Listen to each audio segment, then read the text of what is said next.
Hi everyone, it's Laura here for Studio Katia, and in today's video I'm going to share with you how to create a winter shaker card using the Merry Poinsettia and Holiday Village stamp sets.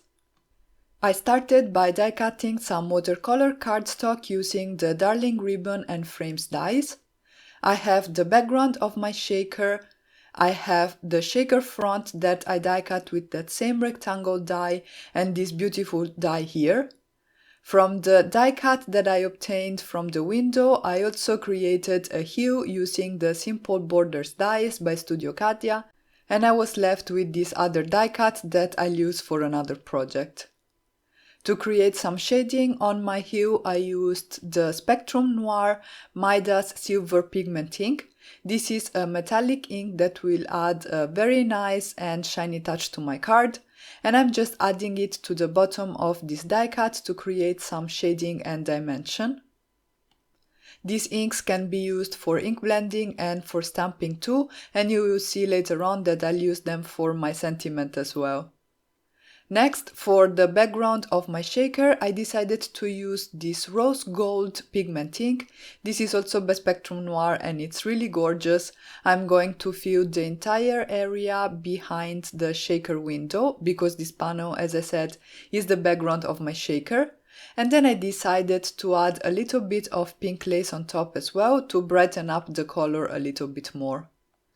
I coated the back of my shaker front with some acetate and I also added a double layer of Scotch foam tape so that I have enough dimension for my sequins to move inside my shaker. And then I filled my shaker with a mix of confetti, sequins and glitter.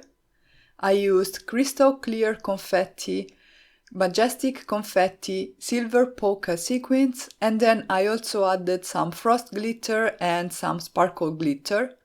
The frost glitter is pretty chunky, but the sparkle glitter is very fine, so it is important that you don't have any gaps in your foam tape at the front of your shaker.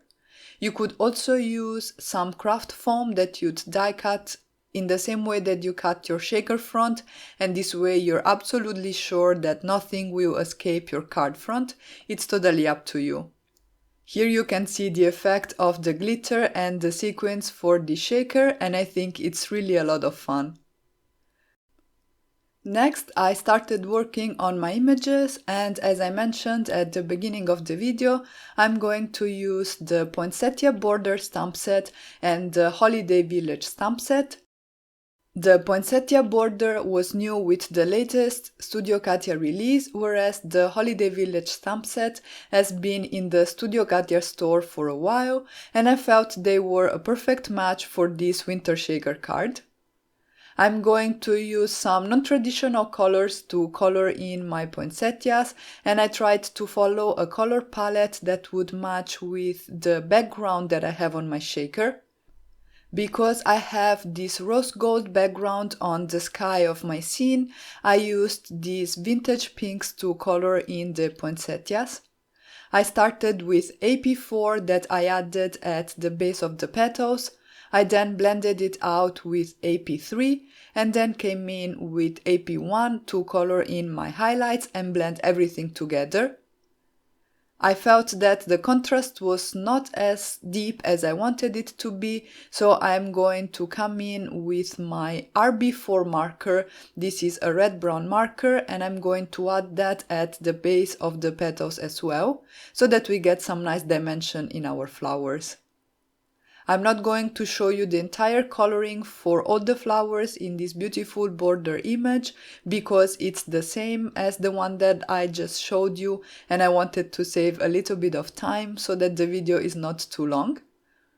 For the leaves I used some yellow greens, starting from YG3 that I again added at the base and at the centers of the leaves.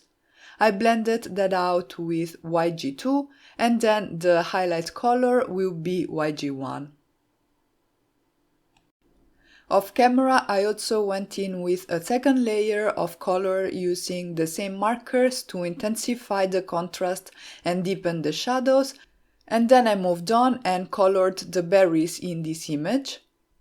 Again, I used colors to match the palette that I have on my shaker card, so I used BGR3, BGR1, and then I blended everything out with a colorless blender, because this will match nicely with the silver that I have on the heel.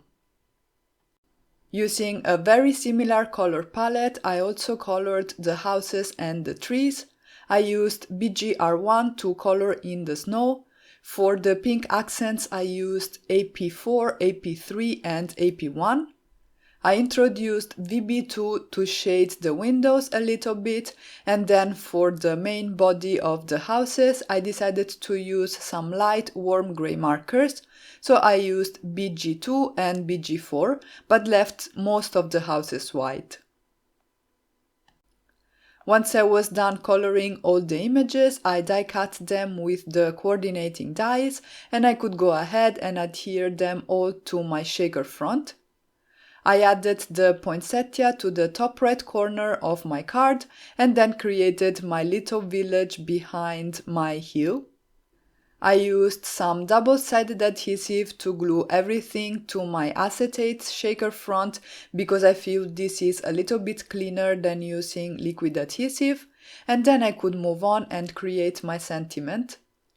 I die cut some watercolor cardstock using the banner die in the Darling Ribbon and Frames dies, so you see this shaker was created with one die set only, if you don't consider the coordinating dies obviously. I stamped my sentiment using silver ink, and the greeting comes from the Holiday Village stamp set. And then I brought in a little bit of that pink lace ink that I have on the background on my shaker by blending it over the edges of my sentiment banner. I adhered the sentiment banner to my card front using Studio Katia liquid glue, and that finished off my card. I have to say that I really love the way this turned out. The color palette and the metallic inks make it look really elegant, but the shaker bit adds a very fun touch to it. And that's it for today. I really hope you enjoyed this video, and I hope I inspired you to create your own shaker cards using the Holiday Village and Poinsettia border stamp sets. Don't forget to subscribe for more card making and paper crafting inspiration. Thank you all so much for stopping by, and have a great day.